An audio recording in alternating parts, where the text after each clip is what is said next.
एक रॉकेट जमीन से अंतरिक्ष में जाने के लिए उड़ा, लेकिन थोड़ी देर बाद ही उसका मन नहीं किया उड़ने का।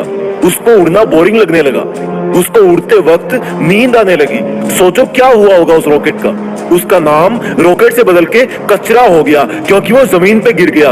एक ट्रेन थी, उसने यात्रा शुरू की। थोड़ी देर बाद उसका इंजन बोला कि क्या यार, मैं ऐसे ही चलता रहता हूँ डेली, वही बोरिंग काम, वही रूटीन। उसने अपने आप को सीज कर लिया। वो इंजन बंद हो गया, क्योंकि उसको डेली डेली का ये चलना बोरिंग लगने लगा था। और जब वो रुका तो उसने सोचा था कि देखते हैं अब मेरे बिना ये ट्रेन आगे कैसे जाएगी।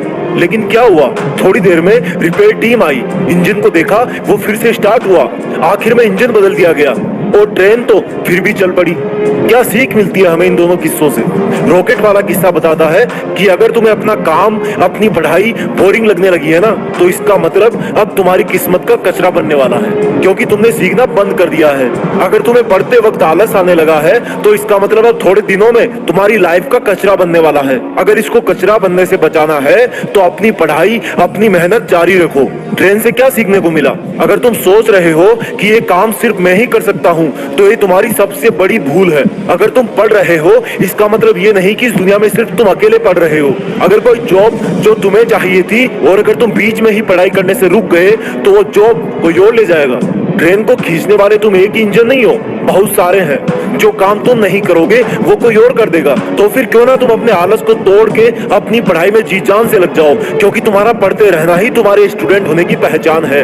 अपने स्टूडेंट होने पर प्राउड फील करो, क्योंकि तुम जिंदगी की उस स्टेज से गुजर रहे हो जहां पर किताबों से सीखा हुआ हर एक शब्द भविष्य में तुम्हारी जिंदगी संवारने में बहुत काम आएगा।